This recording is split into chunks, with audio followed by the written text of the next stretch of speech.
Hello everyone, my name is Manolis Sfinorilakis, the founder and creator of Reality Crowd TV. And today I have with me Deborah Roth, and she is an event designer. And I'm going to ask her to kind of tell us what an event designer is and what the difference is between an event designer and an event planner. So Deborah, thank you for joining us. Hello, are you going to hold it? Oh, good. All right. Hi. So yes, my name is Deborah Roth, and you want me to look at you? You want me to look over here? Some of both. We'll do some of both. But I am an event designer, and what that means really is I'm more responsible for the look of the event. And I'm the kind of designer, like, I really want it to be special, and I really believe in kind of first impressions matter, and so I'm going to really want something splashy and fun. An event planner is really, going to take care of everything. So I'm usually working, like an event planner will hire me to come in and give the look of it, but they're going to make sure the client's happy and with everything, like from what tablecloths. Well, I might get into tablecloths and stuff like that, but honestly, I'm not like the kind of designer, like I don't do floral and I don't do little stuff. I'm much more the bigger splash. Okay. So I'm actually, it's just unique.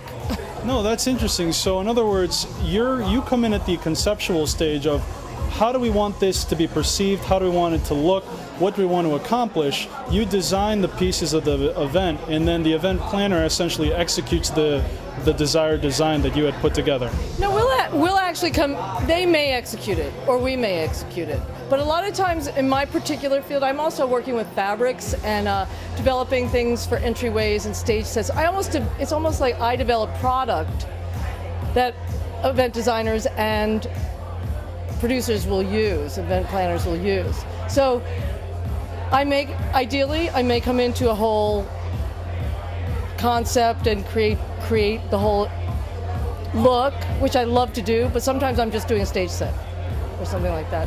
Very interesting. Yeah, very interesting. Yeah, no problem. And so what I was interested in speaking with you about also is there's a huge market potentially for event designing and event planning for individuals who are trying to do crowdfunding campaigns. And so I was wondering, have you ever thought of how the traditional event planning model or event designing model can transition into crowdfunding and helping people raise money for their campaigns? I think it's really interesting, actually. I think it's a really interesting thing because it's very today, if you will, where, excuse me, like events and fundraising have been together for a long, long time. So it's a natural collaboration. In fact, I was meeting with a client that's doing a big fundraising event over at the Mandarin Oriental in November. And we actually came, we're looking at the space and we're looking at projection and some areas where we'll put some fabric, that kind of thing. But it's definitely in the system already to have fundraising. Traditional fundraising goes with events, so crowdsourcing and fundraising would be a great thing to do at events. Absolutely, and we as well are trying to work on a particular event on March 3rd. We're going to be in DC, and we did hire a traditional event planner to help us with that, and this is the first time that she's ever done crowdfunding campaign financing. So there could be a huge untapped market for what you do. So was there anything else you wanted to mention? Why are you here tonight? Well, I'm here today. We're actually a group of planners, a group of events professionals, and we're going to actually 3 different venues. So we're starting here, we're going to another two more tonight. And we're really looking at, could this venue work for our clients, or we need to be familiar with all these venues. So when a client says, oh, I want to be in a bar with lots of video screens, we can say, oh yes, I know one on 36th Street or whatever it is. So, but I definitely think the combination of what you're doing and what I'm doing, like I said, I'm looking for the wow. I'm looking for people to go like, this is great, So I want them to be in the mood, to feel generous, and to feel excited, and to support your fundraising. Absolutely. Well, thank you, Deborah Roth, was it? Deborah Roth? Well, thank you, Deborah Roth, an event designer. And what is the name of your company? Oh, my company's called The Originators. The Originators. And do you have a website? We do originatorsdesign.com. Very good. Deborah Roth with originatorsdesign.com, and this is Manolis signing off. Thank you very much. Hello, everyone. My name is Manolis Finarolakis, the founder and creator of Reality Crowd TV, a reality TV series about the crowdfunding movement. Tonight, I have the pleasure to be with Peter Weiss, the current marketing director of Bass Oil and Chemical LLC, and also one of the team members who helped develop the Red Bull cartoons, Red Bull Has Wings, for the internal communications that eventually made it on to their most famous advertising campaign. So Peter, thank you for joining us today. My pleasure. Yes, so I'm here with Peter, and we're specifically going to talk about crowdfunding, but he really works on one of the most important aspects of any kind of internet or traditional marketing campaign, which is the viral marketing aspect. So Peter, how did you get into the business of creating viral marketing? Well, viral marketing is one aspect of selling product. There's also physical product. Viral marketing helps support the selling of physical product. I'm involved in physical product. The current products that I'm involved in now are automotive lubrications. Very interesting. So automotive lubrications, you wouldn't immediately think viral when you hear automotive lubrications, but how are you approaching that particular industry and trying to make it hip and viral, and how are you approaching it? When we look at the multinational, large oil companies, consumers don't realize that a large portion of what they're paying for is advertising. It's not the lubricating fluids that go into their car. They're paying for advertising. I choose to promote my products through viral marketing and social networking because there's no cost.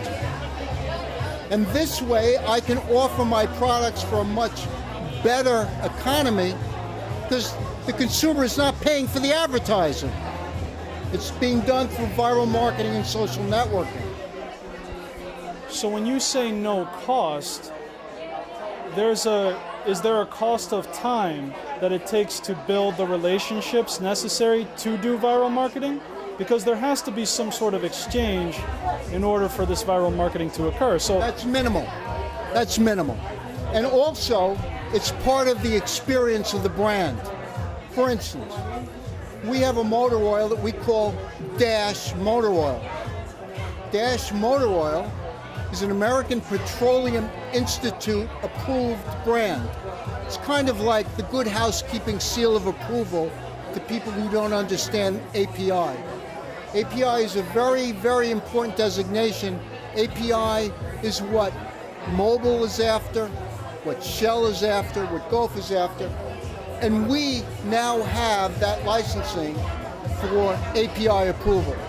What that tells the consumer is that beyond our own interest, an independent brand, an independent committee has deemed our motor oil as being very viable. It's number one. The large brands pay for advertising, and you see that on television, which is antiquated. Clearly, 1/3 of what the consumer is paying for is for their television advertising. What we chose to do is go through viral marketing and social networking. What is that? What we want to do is create friends of our brand. How do we create friends of our brand? How do we create people who want to be part of our brand? So you're saying sort of like a brand ambassador, so to speak.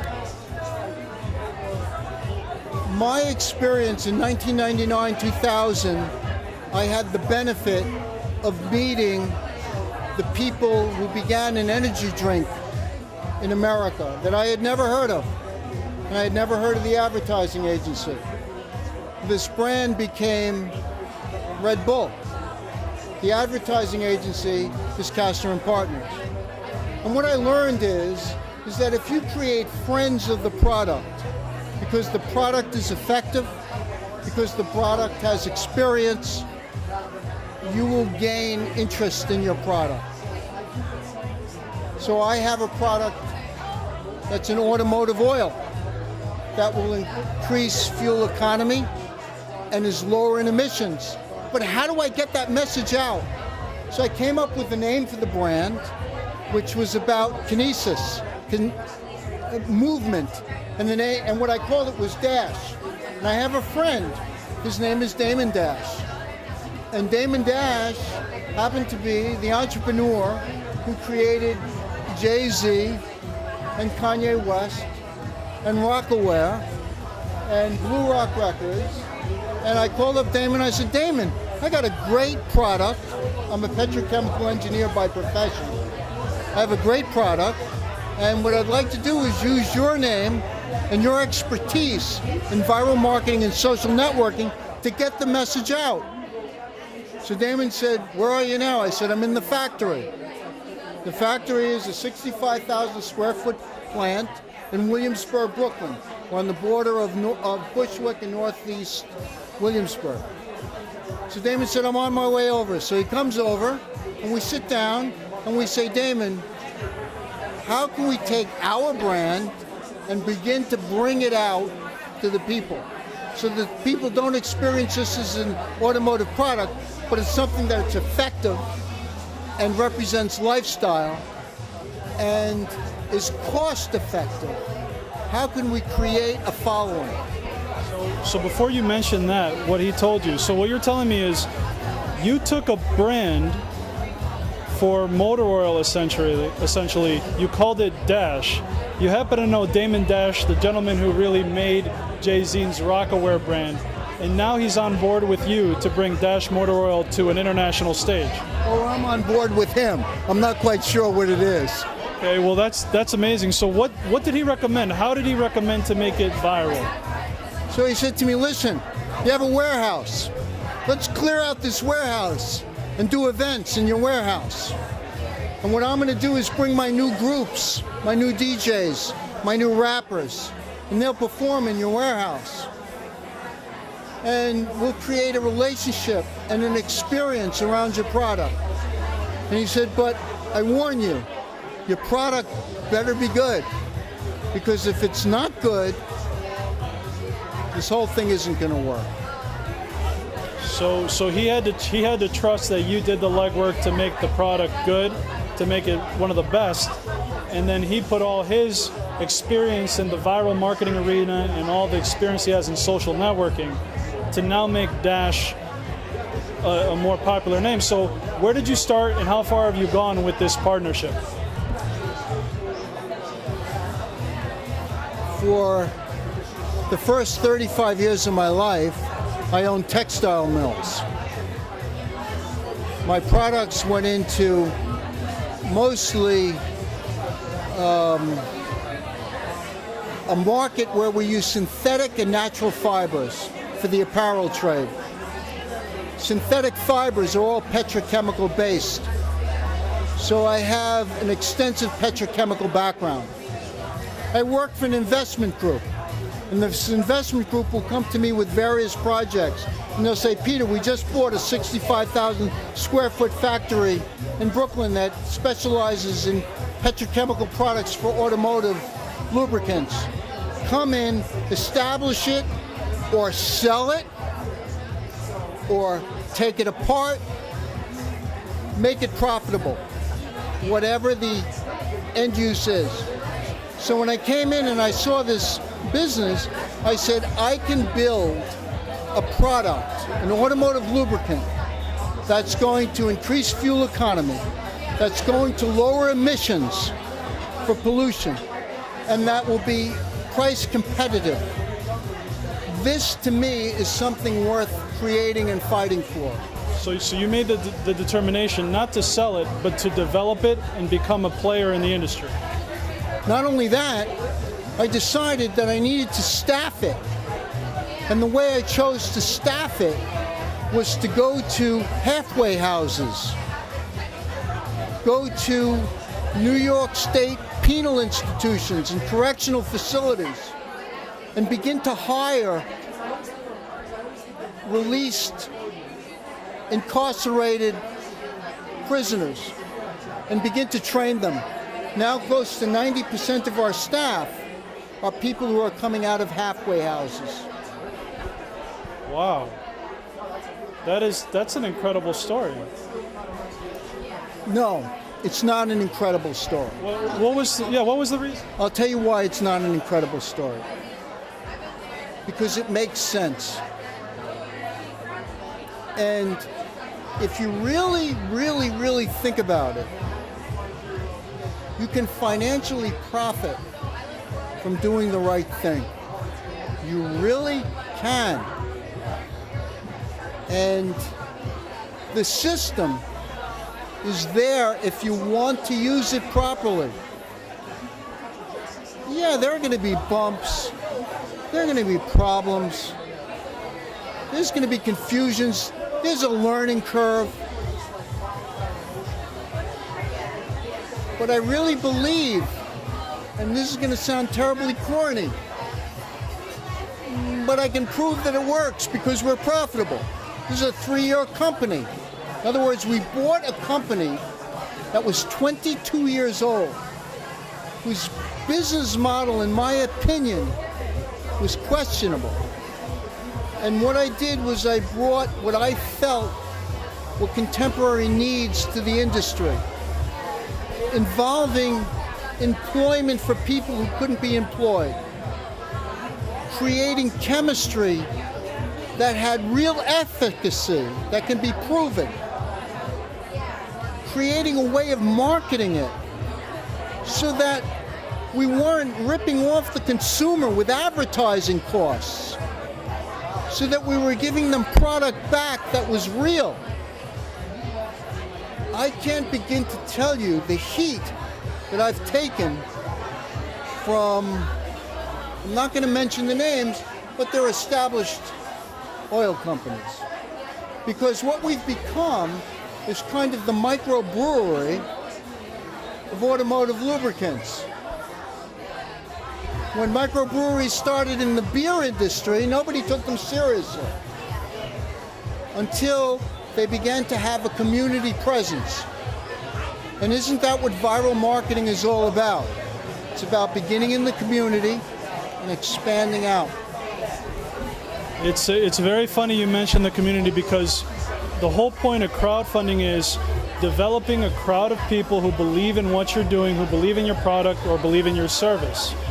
And a lot of people in the crowdfunding industry, they believe they could have a great idea in 1 week, and then the next week they could put their project on Kickstarter and raise all the money they need without putting in the time to build that community. So what Peter is telling us right now is very important.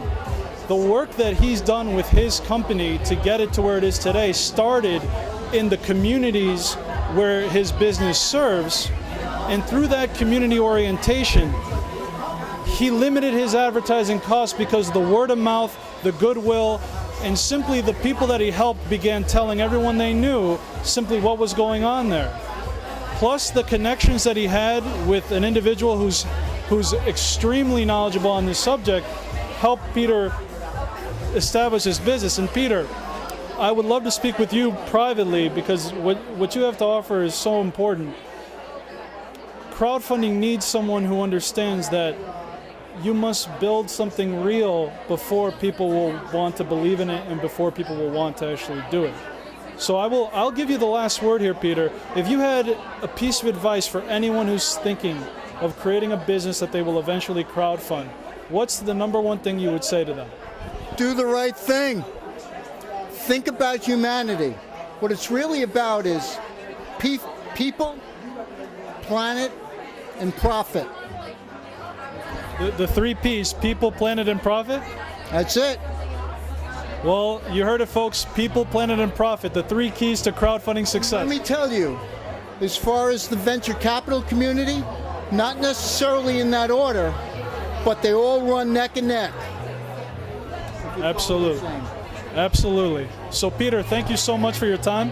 It's been a pleasure, and a pleasure to meet you. Thank you. Hello, this is Jessica Sun, CEO of Reality Crowd TV. I am with Kathy. Hi, Kathy. Tell me a little bit about yourself.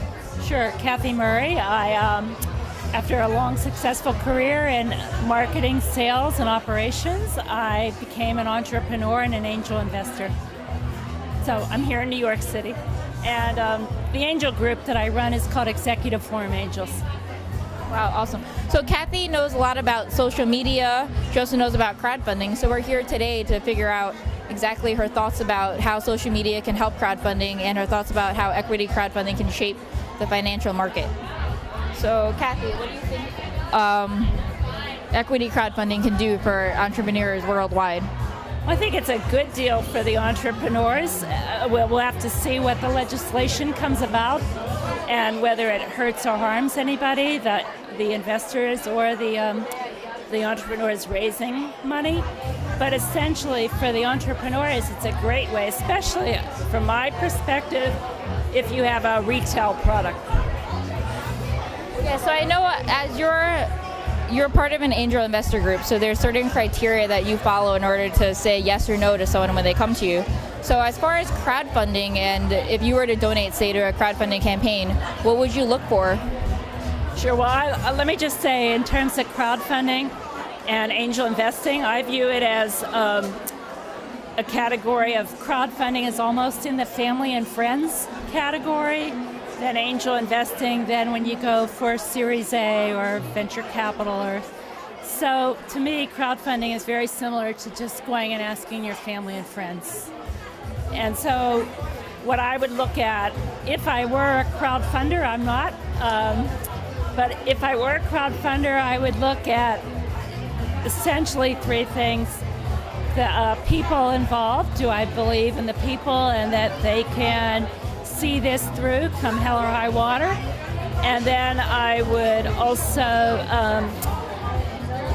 say, what is the market for their product? And then the third thing is, how are they going to monetize that? Because there's a lot of great ideas out there, but if you don't have the right people leading it and you don't have the market for it, and you don't have a way to monetize it. I've learned the hard way. It doesn't work. Exactly. So as far as right people, are there certain characteristics that you define as like right people? Actually, this you almost want to have someone that has failed as an entrepreneur. Failed? Okay, why is that? That's interesting. Because if they're ready to get up and do it again, they know what mistakes they've made. You know, the joke is it always takes, joke or whatever, when you review something, it takes people twice as long that they expect, and their revenues are half as much as they expect. Wow, so you've actually worked with some entrepreneurs before that's failed, maybe even a few times, and then when they worked with you or you said yes to them finally, they ended up succeeding?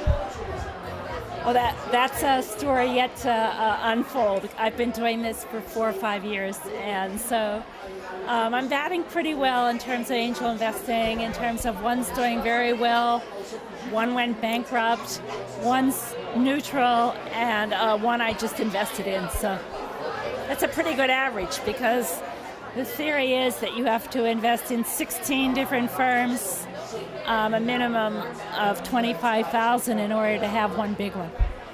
So, wow, awesome. All right, so we're here at Social Media Week, and I know Kathy has a lot of good tips for social media. So can you give us a couple of tips you think that would help crowdfunders, or any investor actually, in getting their name out there, their business out there? Oh, sure. And mine is more about strategic thinking, and I believe that strategic thinking is making certain your connections match up with what you want to do for your life, for your career, for your business, for whatever. So that is strategic thinking, having your connections match up.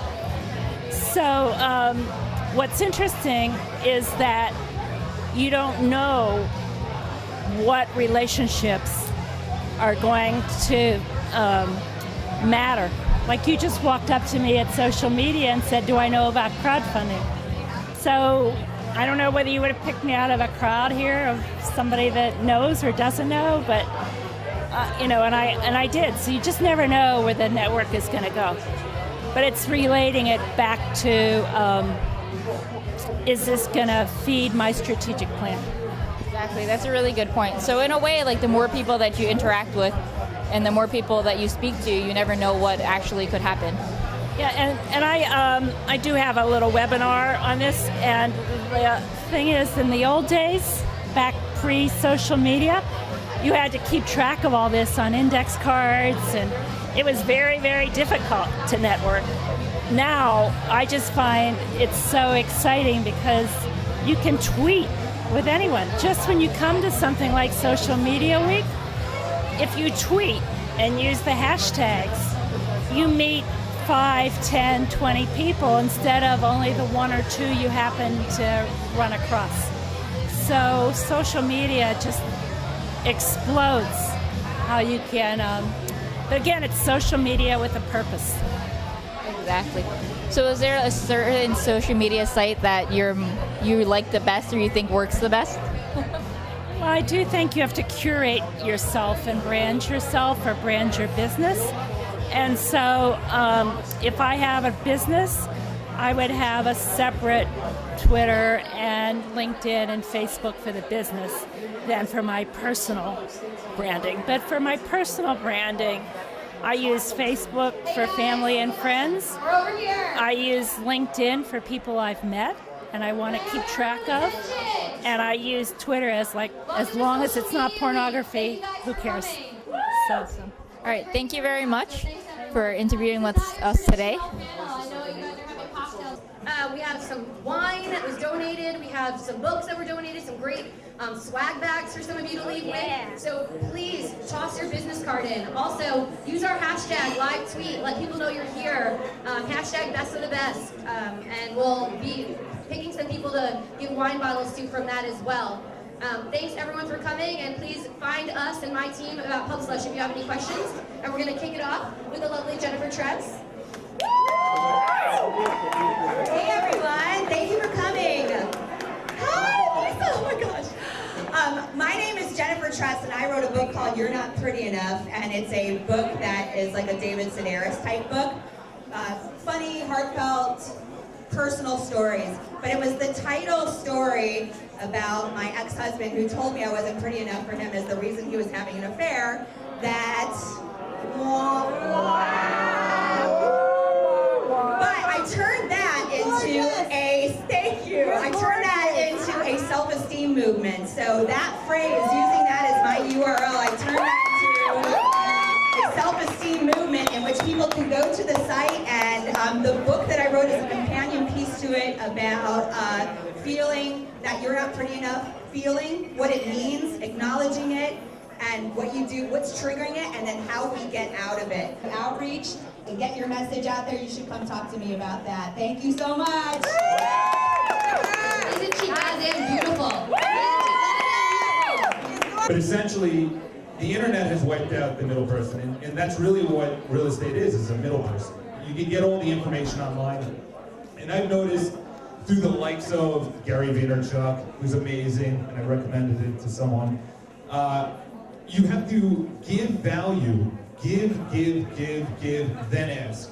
You can't just push and just say, this is my book, here's my product, I just opened a store. You have to give value for the book sale, or you ask for a sale in general, and we're all a brand, whether you know it or not.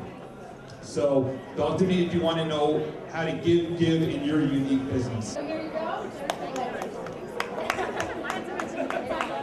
Hi everyone, how's everyone doing? My name is Jen Glantz, and I am the creator of the website The Things I Learned From, and the author of the book All My Friends Are Engaged, which is a book about all my friends being engaged and my dating life. Basically, I started my website about 3 years ago. I had no job, no career, no boyfriend, was living at home. So I was really good at being honest and also binge watching shows on Netflix. So I channeled all that and wrote a blog where I exposed kind of just my life stories and funny things that happened to me. And it kind of took off from there. So please come talk to me if you're looking to start your own website or you have questions about kind of starting your own social media. My imaginary boyfriend Drake once said a quote that I live by, which is started from the bottom, now we're here. And that's kind of my approach to social media. So please come talk to me, I'd love to meet you. Bye. I saved $10,000 to move here, and it was gone in a day at the end of that broker's agreement. And I had no bathroom, I had no kitchen. It was the worst year of my life. And I love fashion, so having no money, having spent it all to move here, I had to find ways to be fashionable in the most fashionable city in the world without any money. So with that, I launched my website, Broker Cheap, and it was just for fun. You know, I was posting something once a week, and then it really took off from there. The basic process, you craft a message, recruit your friends to support it, let them tweet or Facebook post or Tumblr post. And then on a date and time that you select, then blast that message out from everyone's account at the same time, creating a big online wave of attention that's really hard to ignore. So come talk to me if you have a message you want to share, whether you're an individual or a huge brand, or if you just want to chat about a tiny tech start making a big impact. Let me know. Thanks. DonorsChoose.org, if you don't know, is an online nonprofit that helps connect the public with public school teachers in need. We were started in 2000 by a history teacher in the Bronx. We were started in 2000 by a history teacher in the Bronx. And since then, we've helped bring over $228 million into classrooms throughout the country. So come and talk to me if you're interested in storytelling and inspiring your audience and getting them to make a change in the world. Thank you. LD Crowdfund TV. All right, everybody, please be quiet back there. That was my request. You can say it was me. So, Reality Crowd TV, my name is Manolis Finarolakis, the founder and creator of Reality Crowd TV. We're a reality TV show about the crowdfunding movement, and you guessed it, we're going to crowdfund our own reality TV show on Kickstarter in March. So tonight, crowdfunding in social media is a marriage made in heaven. So for all of you out there who are in social media right now, we want to interview you to get your opinion on how are you going to use social media to really get a new niche in your business. And for those speakers out there like Pulp Slush and the lady from Donors Choose, we would love to speak with you and interview you tonight, but really you don't have to be in crowdfunding for us to interview. We would love to interview you just to get your opinion on exactly how you guys can use social media for whatever you're trying to do. So the mission of Reality Crowd TV is to inform, educate, inspire, and motivate entrepreneurs worldwide to start small businesses through crowdfunding and to provide them with a blueprint on how to crowdfund. So I'd love to speak with you. I have a business card. Just stop by in the corner and we'll be happy to interview you. So thank you. We're small girls. Sort of how I met my business partner, how we decided to start the company. I crashed Mallory's 21st birthday party and then didn't get her name. We were the last two people dancing. The next day, a friend of mine was scrolling through his Tumblr dashboard and there was a picture of her on there. And I was like, wait, I know that girl. I went to her birthday party. So I found her on Facebook, saw that she was doing hosting for Paper TV and MTVU. And at the time I was doing in-house PR in a store in the East Village. So I invited her over to do like a fun Mallory's Picks kind of a thing at the store, and the video did really well. I think it got 1,000 views in a week, which was pretty good for us at the time.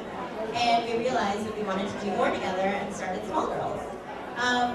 In terms of social media, some of our clients are GE, Simon & Schuster Books, the Dutch Embassy. We're doing some stuff for them at South by Southwest this year. In doing social media for our clients, it's really about humanizing the brand. We use it ourselves to meet people that we want to collaborate with, network, connect, make BFFs, because it's really an opportunity for your brand to get in touch with your customers, with potential partners and things like that. So if you want to learn about, making new friends on social media and working together, come chat with me. Or you can start a dance party. I completely lied. There's one more. Love Performs. Minda, we'd love to welcome you to the stage.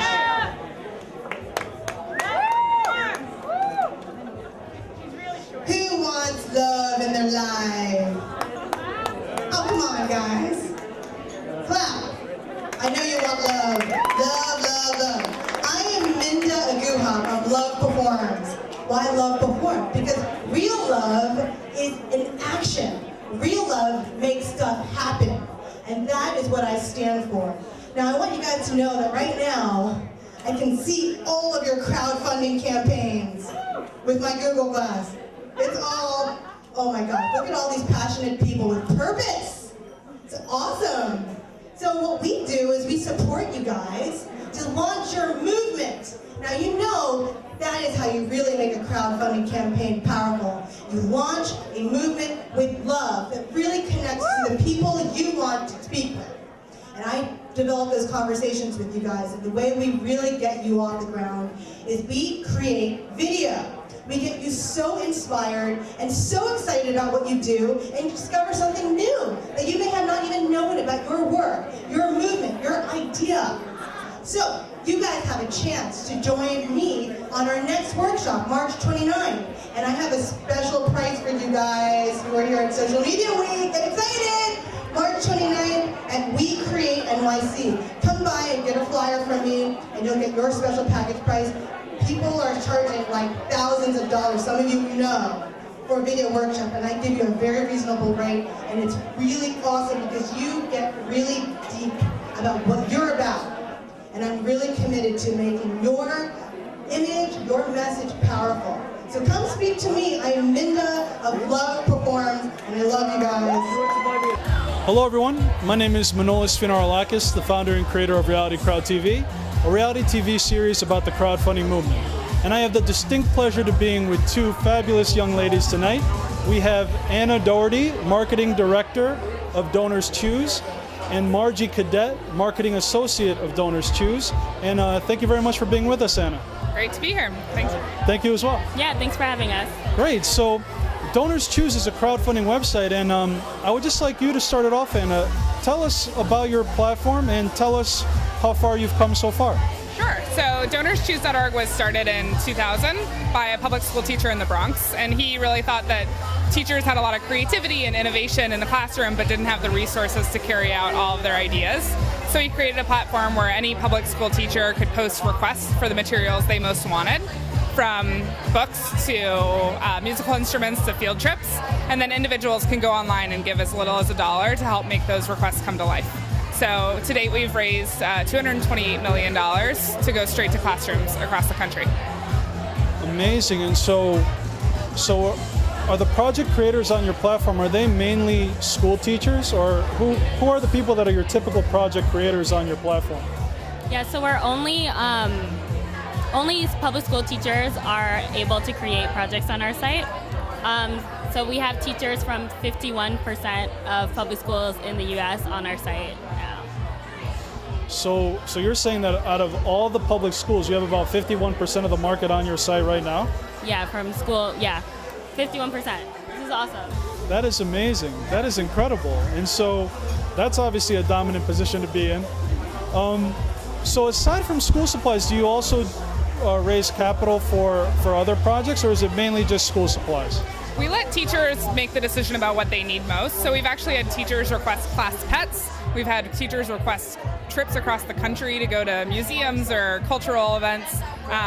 We really let teachers kind of be as creative as they can possibly be. And if they give us the idea of what they want, we'll help them carry it out. So teachers can request anything they want, not just materials for the classroom.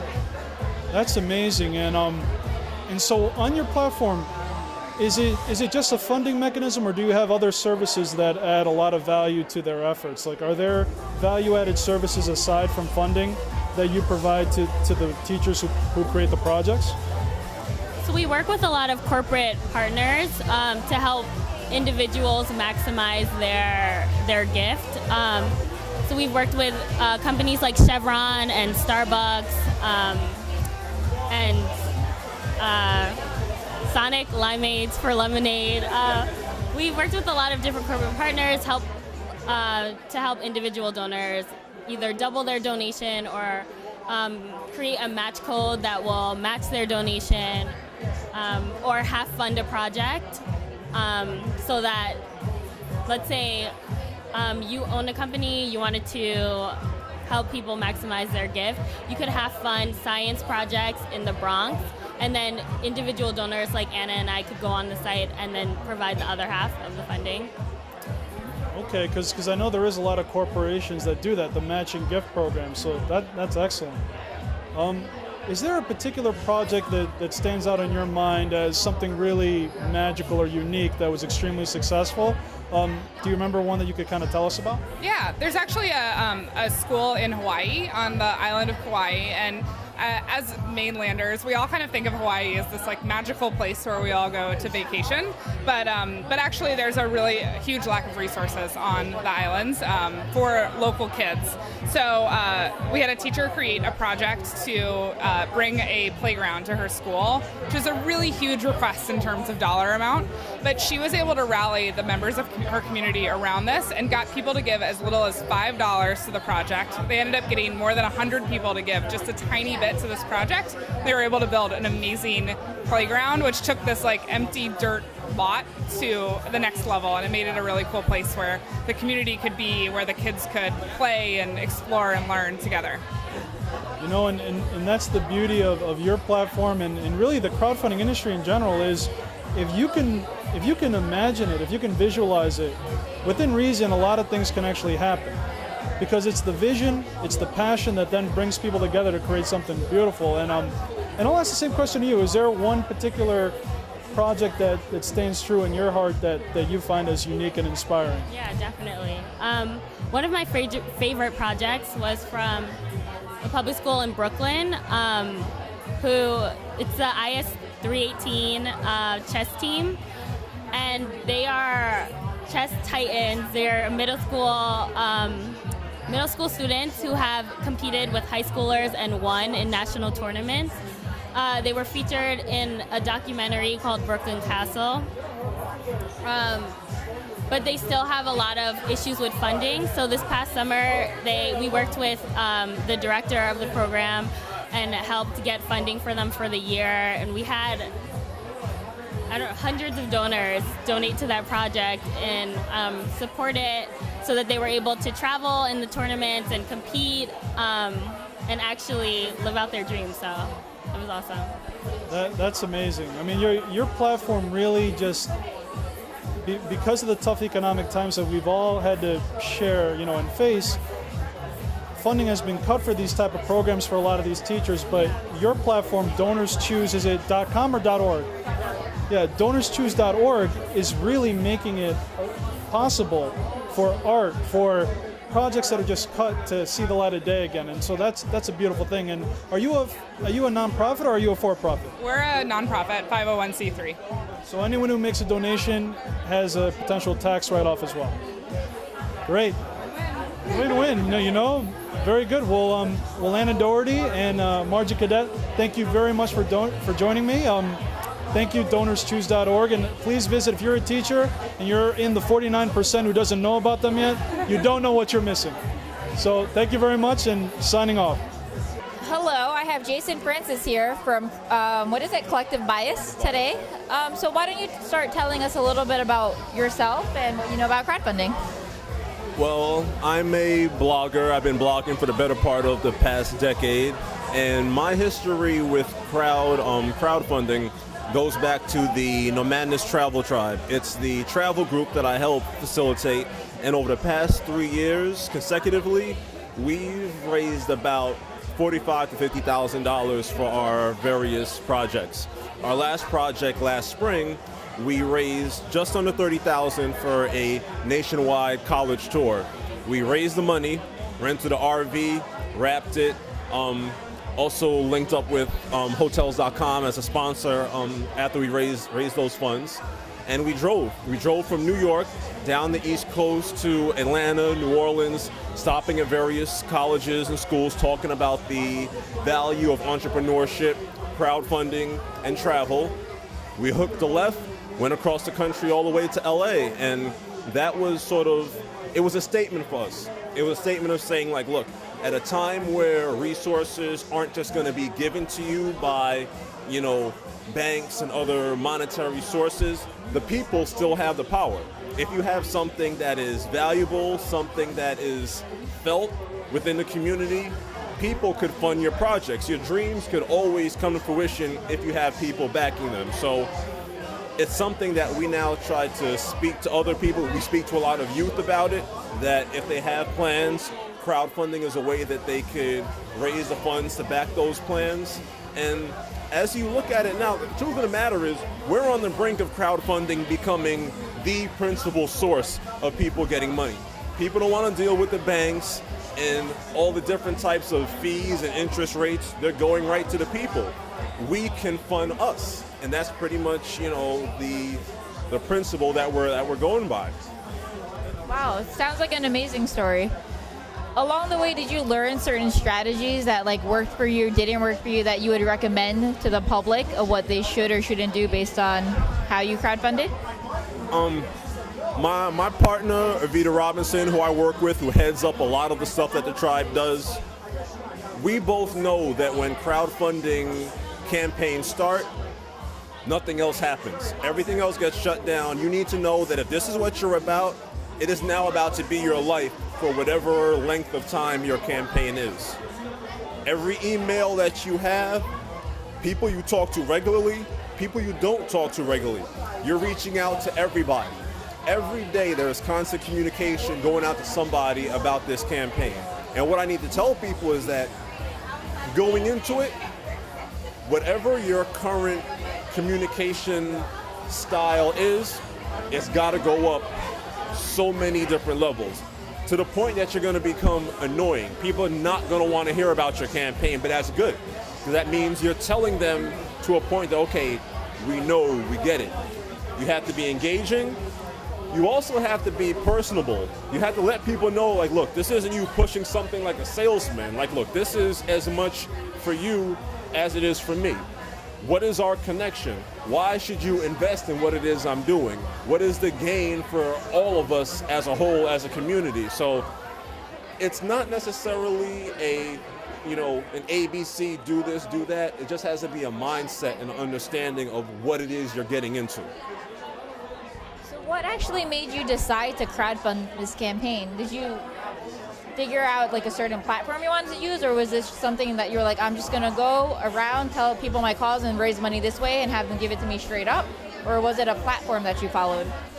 Well, the way it happened was we had a two-pronged attack. We did send emails and communications out to various people looking to see if anybody wanted to get on and sponsor. And for the tour, we did pick up a sponsor. But for the greater percentage of it, maybe a good 75% of it, we realized that if we sit here and wait for other people to fit us into their budget, it's not going to happen in a timely manner. So we had no other choice. So you're like, okay, at this point, we're going to rely on the network that we've created, that we've already seen put us in magazines, put us on prominent blogs, on websites, and say, you know what, we're going to go to you to either fund it yourselves or share it with the people who will fund it. And that's the way that it sort of worked for us. So it was almost it was an act of necessity more so than anything. Great. So we're here at Social Media Week. Do you have any tips about how social media plays into crowdfunding for someone's campaign? Oh, definitely. You cannot crowdfund successfully without a strong social media presence. And when I say strong, I mean, don't go out and just do things for the sake of doing them, but whatever site you're on, you have to be present daily.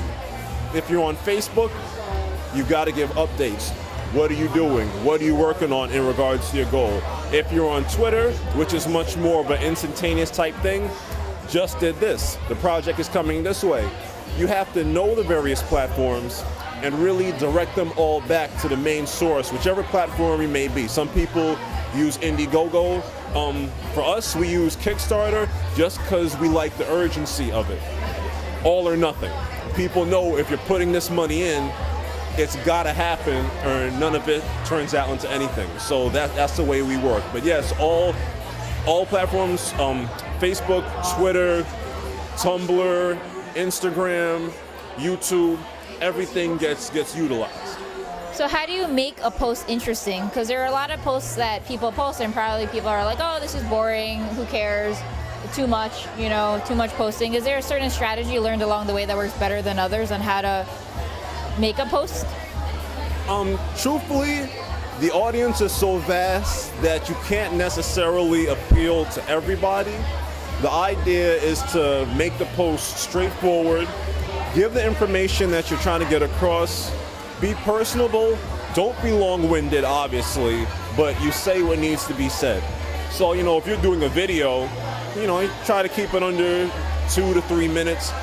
Maybe if it's a major announcement, 4 to 5 tops, relative to the information that you're conveying. But the fact is, you're gonna be communicating with people daily. So either they're gonna like it or they're not. And the belief is that if what you're doing is genuine and to the point of whatever your campaign is, the people that are supporting it, they won't have a problem with the length of whatever it is you're putting out. Oh, totally. So what's your favorite social media site to use? Me personally, I'm a Facebook guy. I like the way you could post one specific thing provocatively and the conversation and the comments will build from there. I like Twitter in regards to instant sort of events. So, if you're at the sports game, if you're at a concert, if you're watching a show, something in real time, Twitter works for. But if you want to build a conversation that might run over the course of a day, I'm much more of a Facebook guy. And even myself as a blogger, I'd say 80% of my traffic comes from Facebook. So that might make me a little bit biased to it. All right, well, thank you, Jason, for coming. Is there any last words you would like to give to the crowdfunding community? This is the first day of Social Media Week 2014, and I'm telling you, if you're not aware of what crowdfunding is, you're not familiar with it, you need to get familiar because it's going to become a regular part of our society and how people get money to do a number of things. Don't be surprised if crowdfunding starts branching into the real estate areas. And we saw, for a lot of people recently, Spike Lee took to Kickstarter for one of his programs. that was the first time a lot of people heard about Kickstarter. So understand that this is something that's not going away. So if you're about your business, you need to know what this is going on with. Great. Thank you, Jason, for joining us. Hello, everyone. My name is Manolis Finarolakis, the founder and creator of Reality Crowd TV, and I have the distinct pleasure of being with Chelsea Orchid, head of outreach for Thunderclap. Thank you so much, Chelsea, for being with us. Thank you for having me. Great. So, Thunderclap is actually an amazing tool, and I'll let you explain exactly what it's used for and what it does. Sure. So Thunderclap is a crowd speaking platform that allows anyone with a message that they want to share with the world to recruit their friends to help them share that message in a huge online wave of attention. So people craft a message, they recruit their friends, and then on a date and time that they select, the message gets blasted out on everyone's accounts all at the same time. So they would go to thunderclap.com, create an account, and then they would essentially promote their message on what they want to actually share in a synchronized manner with all of their social media networks, so that then they could create one large message. Is that how it works? Basically, so they go to thunderclap.it, they create a campaign, craft a tweet-sized message. They can insert a link that allows people to just click on that when the message gets shared. So that might be a petition, a YouTube video, a donation page, their website, really anything that they want to have people take action. And then they recruit people to join that campaign. So they ask friends to pledge a tweet, a Facebook post, a Tumblr post. And then on the end date that they selected when they made the campaign, that message gets blasted out from everyone's account. Wow, so let's just say it's a brand, for instance. Their supporters are implicitly giving permission to the brand on this specific date to essentially allow all these social media accounts to blast the same message at the same time. So they're allowing Thunderclap to tweet on their behalf. So it's up to them to pledge the tweet and authorize Twitter, Facebook, or Tumblr, and then it's our job to blast out those messages at the end of the campaign.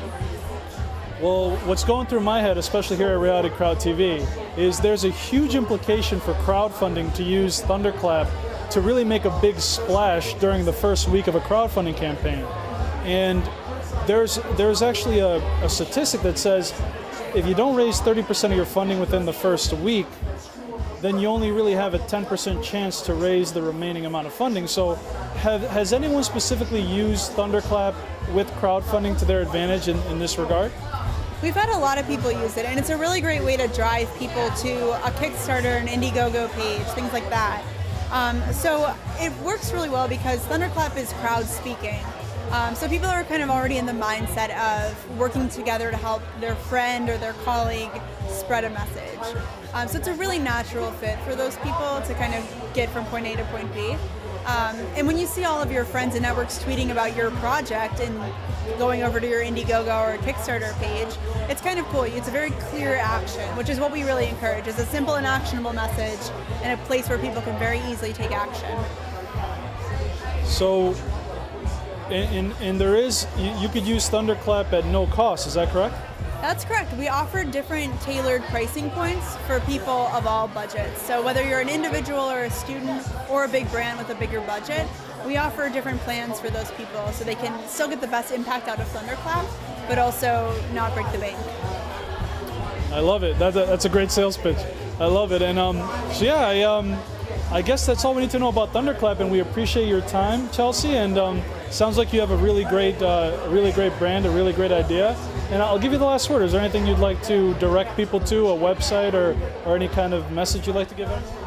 Well, I'd encourage people to go to thunderclap.it, poke around the website, watch our video, read the FAQs, learn a little bit about it. If they have any questions at all, they can tweet us at thunderclapit or help@thunderclap.it. And we're happy to help brainstorm, strategize, however we can to make sure people have success with their campaigns. Absolutely, and so it's thunderclap.it. I know I misspoke earlier. Thunderclap.it. And Chelsea, thank you very much for joining us. Thank you so much. It's been a pleasure.